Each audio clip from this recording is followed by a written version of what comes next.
in the world, has spent the last year investigating the fate of Adolf Hitler at the end of World War II. The moment I started looking into this case, it didn't add up. We have no forensic evidence that he died in that bunker. Ignorance is bliss. The public does not want to believe that we lost Adolf Hitler. Look at that. 14,621 files. It's incredible. I mean, every intelligence agency in the world is looking at this. Now, with unprecedented access to over 14,000 declassified documents from around the world, Bob has deployed a team of world-renowned experts, armed with the most cutting-edge technology, to continue his international investigation. We are completely in uncharted waters. For the first time, we are opening up these files and putting them all together. I want to get to the bottom of this. In fact, I'm going to get to the bottom of this. Previously, on Hunting Hitler. In the context of looking for Hitler's escape route, we are now getting into specifics for the first time. A certain ex-Luftwaffe pilot, Captain Baumgart, swore under oath that he flew Hitler from Berlin on 29 April 1945. Maybe there really is a plan B, a plan C, and a plan D that we don't know about. You have here the Führerbunker. Yeah. Just 20 to 25 meters away, I found an exit very close to the bunker. Now Hitler's got another way out. A plane, which was piloted by Hannah Reich, flew out of Berlin from the Brandenburg Gate. And it looks like it was a runway. It was a makeshift runway. Hannah Reich, she's able to fly a plane in and out of here on April 28th. Allegedly, on April 29th, Baumgart flies Hitler out of here. But what about these lampposts? How are you going to get the wings of an airplane down here? We will generate a 360-degree spherical image. You can see everything. Look what they've got here. You're actually talking about a defensible, militarized zone in Misiones, Argentina. That is huge. Why is this in the middle of the jungle? The person that is using this is protected by the people that are using that.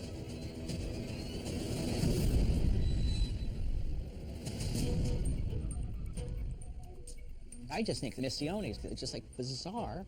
I mean, who was living up there and for what reason? And what were they protecting? Bob Baer and war crimes investigator Dr. John Sensich are overseeing a dual-pronged investigation. While the European team investigates a reported escape by Hitler from Berlin the day before he was believed dead, Bob and John focus in on the South American leg of their investigation. In the jungles of Misiones, Argentina, they have uncovered 4 mysterious structures in the same area that a declassified Argentinian document reports the presence of a Nazi militarized outpost. We have found there a compound that could have protected somebody of Hitler's stature. I've never seen anything like this. You've got the buildings, all these Nazi artifacts. You've got a barracks, you've got military bullets, and then you've got China.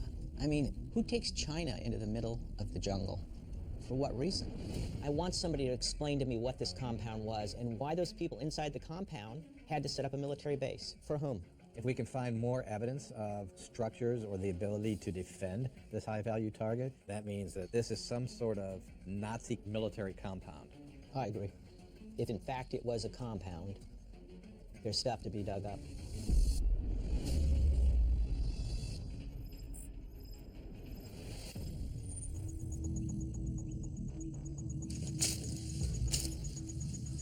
We keep finding stuff, but we're not finding answers, we're just finding more questions.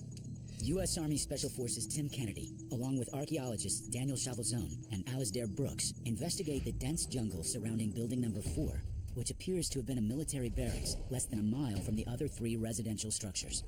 When you're trying to paint a comprehensive picture of what a military compound would look like in the jungle, you're looking for observation posts, structures, defensive positions. This is way more than a hideout in the jungle. But if this is a military outpost, I have to see a lot more.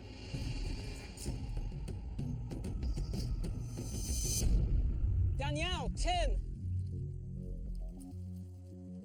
Hey, what'd you find? If we come up here, we've got these few loose rocks, but if we follow it through, this isn't a natural formation. Yeah, you're right. Isn't that weird? It's very clear it's a man-made feature. It's a wall in a straight line. Wow. The construction technique for these walls is fairly basic. It's just rocks laying on top of each other, but you can see those levels building up. They are clearly artificial. A certain level of planning and intent seems to have gone into this stone wall. It looks like it's making use of natural features in the landscape, and it seems to be going up to another natural feature up there. Whether it goes any further than that's an open question right now. All right, I'm gonna go right. We'll make this our center point for right now in our working area. Yes. To build something like this wall in the middle of the jungle, where there's no one for miles, that was by design, and that was for a reason. has to serve a purpose. I want to find that purpose. Oh yeah, we got something over here for sure. Another one. This is a second wall. Powerfully constructed, strategically located.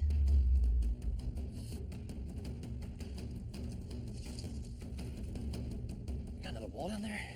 Oh man. Oh, this is absolutely connected.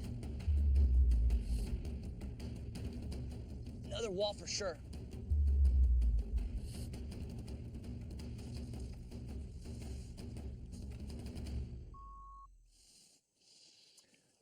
This is legit. Hey guys! Have something? Yeah, there's a full rock face right here. It looks like you have a couple of lines of stone here, and that's definitely artificial again. What we're seeing here is a much more impressive sequence than the wall we started with. This is much higher, and then has flat terraced levels rising down from where the two of you are standing. The team has discovered a terrace-like structure. 2 tiers of paved ground reinforced by man-made stone walls built into the hillside.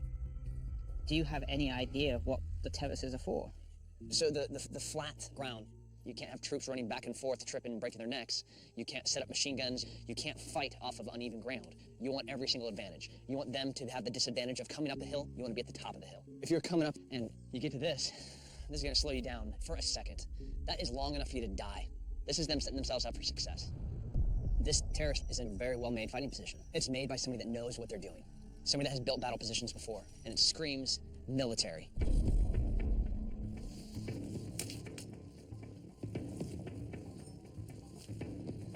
What is that thing? You see that? Gentlemen. Yes. Yeah. I got something. Come up here, check this out. Yes. Holy. What is this?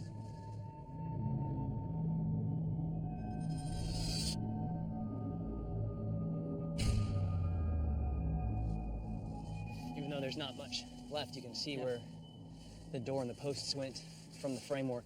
Yes. Still have a little bit of the entrance threshold here as well. This is a standalone building that serves a functional purpose. We just don't know what that is yet. It's one room, with 2 doors and a window. We know what this building's not. This building is not for somebody to live. No restroom, no kitchen, no nothing. What the hell is this thing?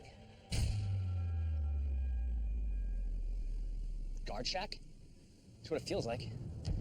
Where it's situated, you have obvious layers of protective defensive structures through the jungle. These segments of the wall that we can find probably form an entire perimeter around the original structures, buildings 1, 2, and 3 at the center. This feels like another layer of defense. This is the exact spot I would have put a guard shack. This very well could be where you're going to be launching patrols from. Do all the things that you would have to do to create another layer of protection for who was behind it.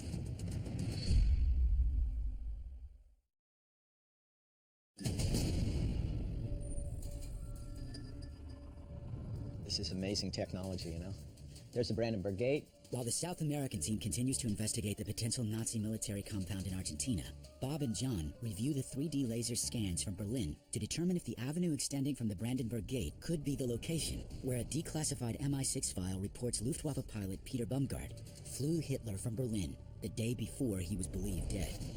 Runway length, 6,033 feet. That's a lot of feet for a short takeoff landing. Just a little over a mile. Yeah, it's more than you need. Let's look at the width, 93 feet. Except, let's not forget that the lamppost had been removed. That gives us 144 feet, which you could land a C-130. Almost any plane, a DC-3 could have gotten out of there on this particular makeshift runway.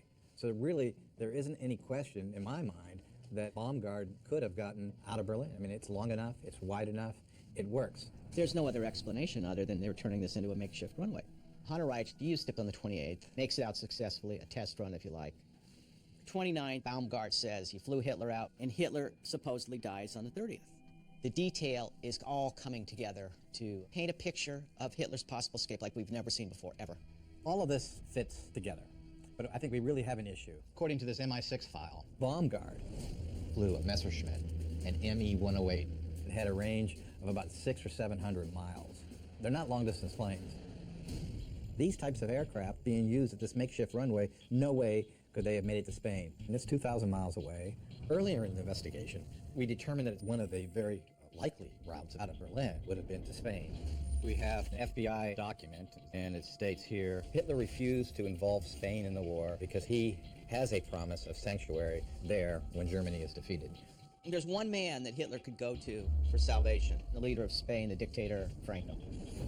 If Hitler's fleeing Berlin, it's certainly possible that he would have gone to Spain, but it's most likely that he had an intermediate stop on one of the smaller aircraft. And where would you go this late in the game? Well, let's dig into this database and see exactly what we have on Baumgart and where he could have actually gone.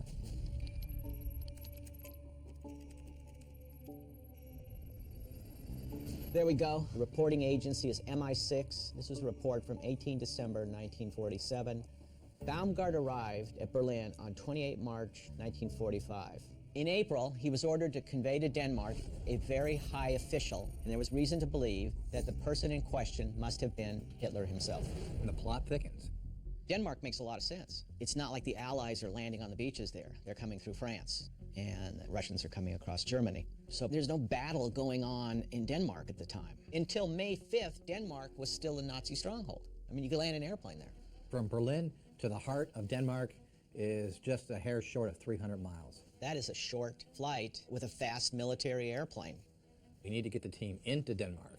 We know Nazi infrastructure is obviously in Germany and in other countries, but we really need to be able to zero in on Denmark to see what type of Nazi infrastructures were there. That's still something that needs to be answered. Yeah, let's get to Denmark, see if it was a stopping point.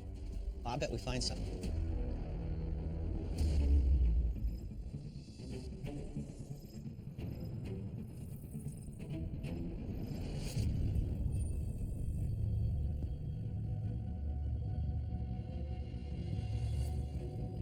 If you're on the run, you need a network, don't you? You absolutely need a network. And a guy like Hitler, of course, at that point, he's the most wanted man in the world, so he's only going to trust a very few people. Lenny DePaul, former U.S. Marshal Commander, is joined by James Holland, world-renowned historian and expert on Nazis during World War II. An investigation like this, you simply can't look at it from a 21st century perspective. I've been studying this for many years, trying to get into the head of Adolf Hitler and the Nazi elite. You need that historical context. To determine the extent of the Nazi presence in Denmark that could have been at Hitler's disposal at the end of the war, the team is heading to a little-known German military installation along the Danish coast. If this was Adolf Hitler's exact plan of escape to head north to Denmark, he would have set the table, he would have had the right infrastructure, the right people in place. So I'm going to shake a lot of trees and see what falls out of them around here. Oh, here we are. Oh, that's him. Hello? Christian? Christian. How are you? All right. Nice to meet you. Yeah, and you, good to see you. Nice to meet you. Christian Ringsko, the head curator of the site, is granting the team unprecedented access to a series of bunkers used by the Nazis during their occupation of Denmark. God, Lenny, look at that. Wow. It's incredible, isn't it? When was this place built, Christian? First bunkers were cast in 1942. For decades they were hidden under sand, but then in 2008 they were once again accessible. At the end of World War II, these bunkers were buried out of sight under 33 feet of sand. But in 2008, a massive storm unearthed them, allowing access for the first time since 1945. Suddenly you can get in. Yeah, suddenly you can get in again. And to our great surprise, all the personal stuff, all the soldiers' belongings were still in. So all of a sudden we were quite close to the actual people who were here. You have to remember that the defeated German army walks back to Germany. They dropped everything and went home. Yeah. Can we take a look? Of course we can. Have a look at the width of these walls, Lenny. Jeez, look at these. Solid concrete walls. 6 feet. 6 feet. Typical German fashion, huh? Thick concrete walls. I mean, look at it. It's so solid. There is nothing here I need to show you. Right in here. Look at this. The team is granted access to artifacts that were left behind when the Nazi troops fled this area at the end of the war. These objects were entombed in this bunker for nearly 70 years. Yes, this is an ongoing investigation of the occupation of Denmark. This is the sort of thing that makes me very happy, Lenny. Oh, look at that. German Luger, right? Yeah, that's a German Luger. This is really interesting because your common garden troops are not going to be carrying a Luger. But this is kind of elite stuff. It's not the sort of kit you're going to be handing out to recruits. That suggests that you've got some troops in the area who kind of know what they're about. These are tubes from the radars here. Really? In this position. So there's a radar here? There's not one radar, there are 6 big radars here, yes. And this is the heart of the technology. There's a whole level of sophistication to support clandestine operations. Something big was going on here. Look at this room in here. It's a big one. Look at this. Yeah. What went on in here? This is the heart of the Luftwaffe operation bunker. In this very room, the information from the radars are being analyzed. The Luftwaffe is here, the German Air Force. This is like some sort of a command post or a control center. What aircraft are we talking about here? They're controlling a German night fighter. Night fighters? Yes. This is top secret. Operating from as far north as the Danish coast, the Nazi night fighters were one of the most elite squadrons of Hitler's Luftwaffe Air Force. Utilizing experimental forms of radar, avionics, and weaponry, they executed missions in the dead of night, wreaking havoc on Allied targets. Well, the interesting thing, Lenny, about this place is that anyone who's working here is doing so under, high security. You're not allowed to breathe a word of this. In other words, these are people that can keep a secret. These are people you can trust.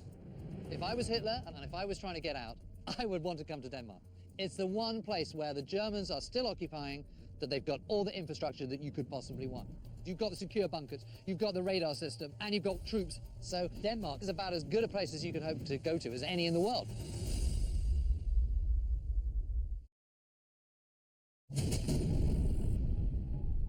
What I really find interesting about Misiones is, of course, we have this fifth structure here that's consistent with the others. While the European team continues to investigate Denmark, Bob and John review the findings from the jungles of Misiones, Argentina, which could be home to a Nazi militarized compound, as reported by a declassified Argentinian document. It's not consistent with the civilian structure. This is out in the middle of the jungle. These people were prepared for an attack of some sort. Agreed. And here I have the discoveries that we found from our investigative efforts. There's a wall that's encircling the compound. You have the guard check, and you also have building number 4. It's a 2-story structure that looks like it could have been used to house soldiers or security forces. The patterns, it does look like some sort of outer perimeter. What's really critical here is building 1. This is the one with the opulent residence. This is the epicenter. And then everything else surrounds that. It's clear to me this was some sort of compound. Now look at this. It's right here. It's strange. Here's the water, and this is a point that's not protected. This is the proverbial Achilles heel. Anybody that knows anything about fortifying any type of military compound would not leave this open right here. This is pretty conspicuous. Yeah.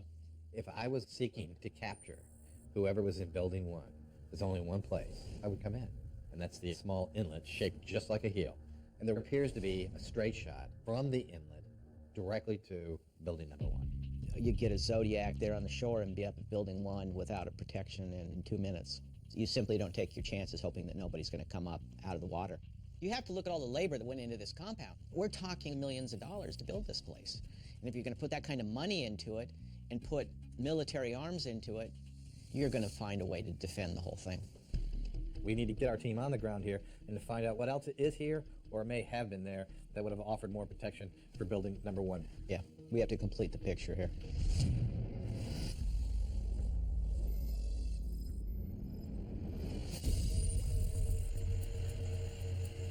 Movement of a high-value target in this area, you can't find a better place on the planet to do it than right here. Tim Kennedy, Alasdair Brooks, and Daniel Chavelzone navigate the waters of the Paraná River, which runs along the Misiones compound. So I have our point of interest plotted on the GPS in between these cliffs, right at the water's edge. These cliffs are certainly spectacular. They're visually stunning, absolutely, but as a climber, those are treacherous. Even if you're not carrying that much equipment, these are a barrier. Right around this bend is that spot. So this is it. So we have a cliff face here, another cliff here, and this somewhat lower level when you look at it. Yeah, but that's some of the densest jungle we've seen so far. There could be someone standing 1 foot in that vegetation and we couldn't see him. You could have artillery sitting there and we couldn't see it. You could have a house in there and you couldn't see it. There are houses in there and we can't see them. Absolutely true. It's difficult for us to get close. Yeah, there's a bunch of logs and tree stumps that are in there too. Wait. You see that? Hey, we flip back around. Do you think you saw something? There's definitely a different color from the vegetation in the background. I saw something kind of tan. Something over here? Yep. Right there. Is that all one big rock? It is. If this is your access point, and they're building fortifications that prevent your access, this is strategic. We gotta see what that is. Oh, it's cold. Be careful.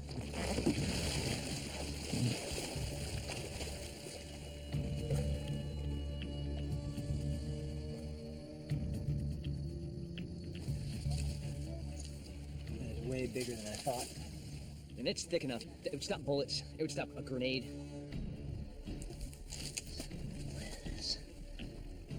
That's timber. It's not a tree. This might be the edge of a foundation to a structure right here. They could have built it right into this wall. They would have had overhead cover, use some of the vegetation as camouflage, pile it up on top of this. This isn't completely bulletproof. At the one point that you have access to the shore. What is this? This you cannot miss. That is a perfect right angle. These are chisel marks too. What the? You could shoot straight across this. There's no possible way that somebody could get across this body of water alive. This is going to give you an elevated position to rain down the hell.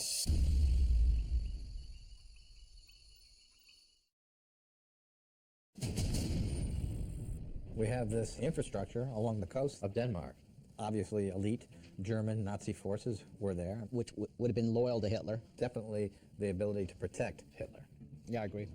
Bob and John discussed the European leg of their investigation, which is focusing on Hitler's possible flight to Denmark the day before he was believed dead, as reported by a declassified MI6 file. Question is, if Baumgart or any other pilot were to come into Denmark, where's the airstrip? Yeah, I agree. Let's dig into the database to see what we can find. Yeah, see what we come up with. Nuremberg trial, 15 March 1948.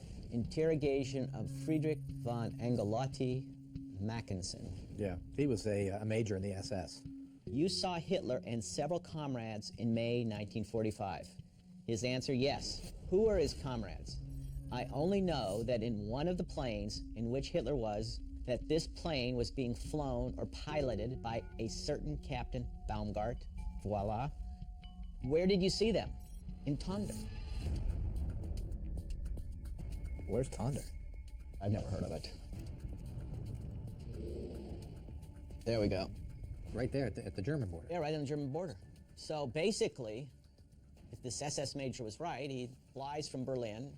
As soon as he gets across the border into Denmark, which is still Nazi-occupied, and puts down there. Here's a guy whose life was in the balance, and in the middle of the questioning, he says he saw Hitler and Tonder. I think that's huge. Hitler, Tonder, Denmark. There we go. Luftwaffe airfields from 1935 to 45 in Denmark. It's a landing ground in southwest Denmark. It was a World War I German airship station. It was abandoned after the First World War. It was listed in World War II German documents as an available landing ground. It's a clandestine airport. It's what we were looking for. It's utterly remarkable. This isn't like a known place. You know, if he said, oh, I saw Hitler at Copenhagen Airport, that's sort of a giveaway. But he's talking about a base that was unknown to most people, probably to very few people. It had been a World War I base, that it was possible to still land in there. Well, it had to be because he was there. Yeah. The question is, one, could you put an airplane down? It's flown from Berlin. Two, what do you do from there? We need to get the team in there to look at that to see how it could have been used in late April 1945. Let's get into Tonder.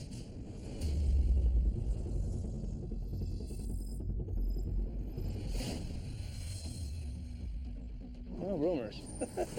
You know what rumors are, right? Yeah. But you know what they say, where there's smoke? We'll find the fire. Lenny DePaul and James Holland head for the location of the Tonder airfield in search of evidence that Hitler could have used this site as a transit point to Spain. There we go. Oh, there it is, right? Yeah. Let's go in here. Looks like a hangar. Certainly could have accommodated an airplane. Massive, massive building. Yo, hello, I'm Lenny. Anders. Anders, nice to meet you.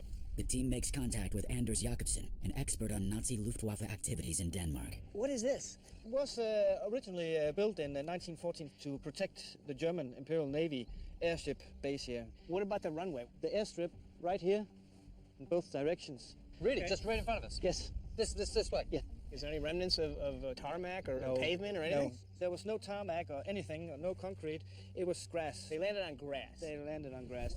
And what kind of troops would have been here? We have reports of Luftwaffe personnel being here. In total clandestine conditions, you could land here. There would be no one here except those people that you would like to be here. This was top secret at that time. It wasn't a concrete runway or anything, but it's still in German hands. It's got all the facilities you can need. This is not on the enemy radar at all. You know, that has a lot to be said for it. How long was the runway? Any idea? It would have been about 1,000 times 1,000 meters. Okay. So quite a mile. Yeah. This is pretty big. But if these trees did exist, you're certainly not going to get a big airplane in here, maybe a smaller one. But how's anybody going to get out of here on a bigger aircraft and make his way all the way to Spain? That discounts it completely. What if these trees weren't here? There was nothing there. Boom, perfect spot to land and take off. But if those trees were standing 70 years ago, we're in trouble. This one here looks good. I'm gonna take a sample of this tree and make a determination on how long this tree's been standing here. Get in there as deep as I can, so at least 6 inches anyway. Lenny uses an incremental borer, a highly specialized instrument that acquires a sample from deep within a tree's core that will allow experts to determine the age of these trees down to the month. That's what I'm looking for right there. There's my sample. You know, we're talking about a 70-year-old cold case here. The smallest bit of evidence like this tree sample that I just took stands in the way between me knowing whether or not Hitler could have flown out of here on a big aircraft. These results could be what makes or breaks the case.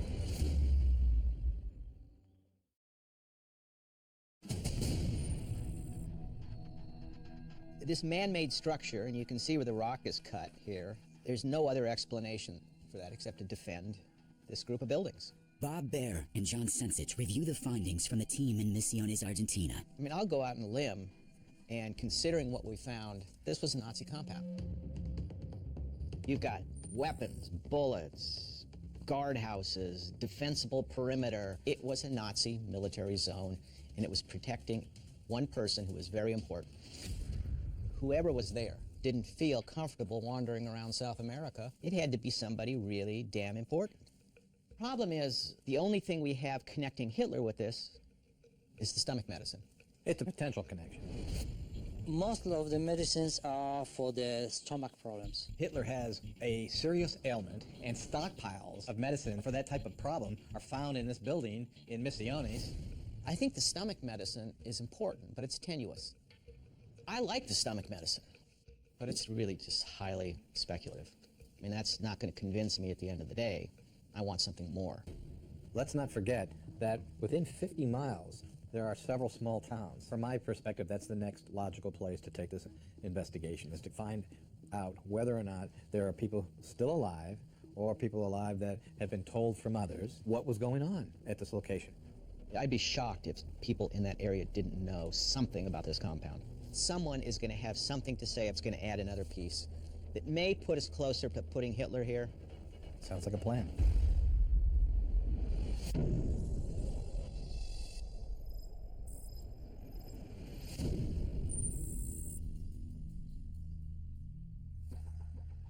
Walk across and talk to that guy right there. Tim Kennedy makes his way through the small towns that make up the Misiones province, 50 miles from the Nazi militarized compound in the jungle. Perdón, ¿tú tienes un momento? No. So we'll have to find somebody to talk to. Tim is joined by world-renowned investigative journalist Gerard Williams and a local translator. To try and track down the escape of Adolf Hitler 70 years after it happened is going to be difficult for anybody. I'm trying to find German families that lived in this area for a really, really long time. No. Okay. Thank you. To think that he escaped and we are still being lied to 70 years on makes me very, very angry, and always will do. So we follow as many leads as we can. Every single thing that we come up against. We're trying to find if there's any rich German families. Oh, está moviendo. ¿No quiere hablar? The ones that look like they know something are the guys that never want to talk. Yeah. And there's a recurring theme here. Mm-hmm. Everywhere. To this day, the power of the Nazi idea still exists here. People are still tight-lipped, closed-mouthed about anything associated with the Nazis. Buenas tardes. Buenas tardes, chicos. My friend and I are trying to find families here in the area, specifically German families that have lived here a long time. Okay, he says it could be a little dangerous actually to talk about it in this area. This is a place. After the war or before the war? La cuesta is after the war. After the war. Okay, he tells us that there are actually one person who could help us out. Okay, he's called Aníbal Silvero. He's from here, yeah, and he knows a lot of what happened about Nazis. It's obvious. The city holds a seriously dark secret. There are many, many German families here that are hiding something. But you only do that for one reason. Because they're still scared. There is still a huge amount more to be discovered in Misiones. And that's what we're going to do. We'll get to the bottom of it.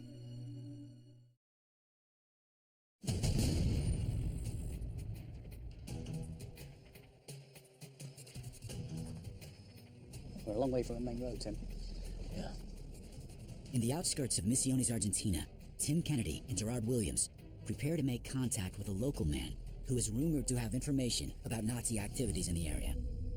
Honestly, I'm not totally comfortable meeting someone we haven't vetted. On a dirt road in the middle of the forest in Argentina. After we've been walking around town asking about Nazis. Their contact is requested to meet the team at night due to the sensitivity of his information. I got you.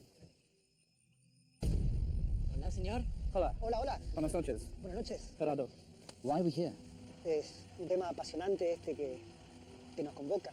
Es algo que en Misiones en mucho tiempo se habla de los alemanes que han venido aquí. Why here, out in the forest, in the middle of nowhere? Es una tierra que albergó durante finales de los años 40 y principios de 50 en adelante a muchos inmigrantes alemanes que venían desde Europa buscando refugio. Y tengo algo muy asombroso que mostrarle. ¿Es cerca de acá o no? Es cerca de acá. It's really close. He said you need to come and see it.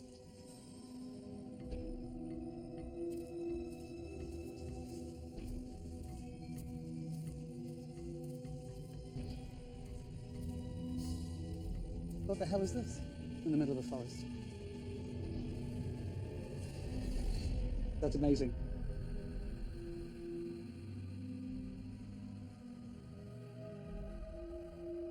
What is this place? En este lugar vivía la familia Bremer. The house was built in the 40s, and this was the most wealthy family in the area.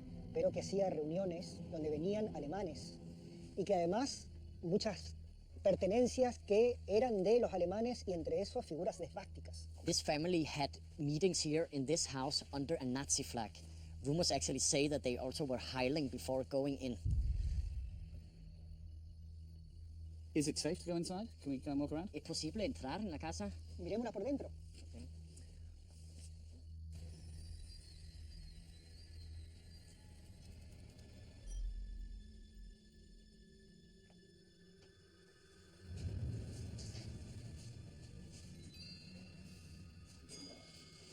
What the hell?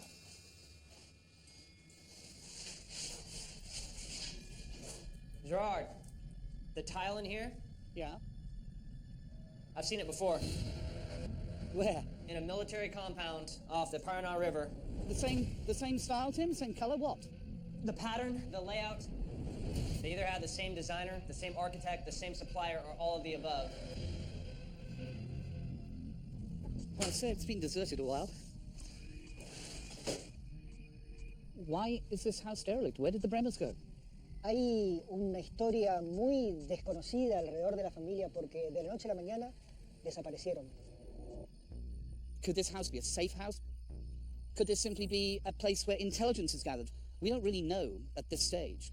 Can you ask Annabelle? We need names for people that we can go and talk to. Can he supply us with any? Les recomiendo hablar con... Aquí en esta ciudad hay una señora Adela Goering. Goering. The grandniece of Hermann Goering.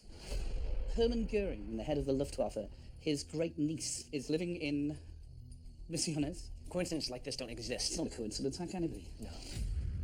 Goering obviously rings immediate alarm bells to anybody who's studied the Third Reich. Goering is a founder member of the Nazi Party, and in the event of Hitler's death, it was Goering who was to become Führer. To find a relative of that man living in Argentina in Misiones is amazing. You have to talk to her. Yeah, completely. This is what happens when you dig in really deeply. We could be on the verge of finally finding the truth. Next time on Hunting Hitler. Holy, this just got real. Where did Margarita find all this? Hidden behind a wall. Behind a wall. Why? What are they trying to hide? Dijo, la policía están buscando a Hitler allá por las chacras. The aircraft crashed in the middle of the bay. Look at the damage on that, Mike. Él conoció a ese Bormann, ¿viste? Bormann? Martin Bormann is meant to be dead. Es la foto de Adolf Hitler en Misiones. It's the smoking gun I'd spent the last 12 years of my life looking for.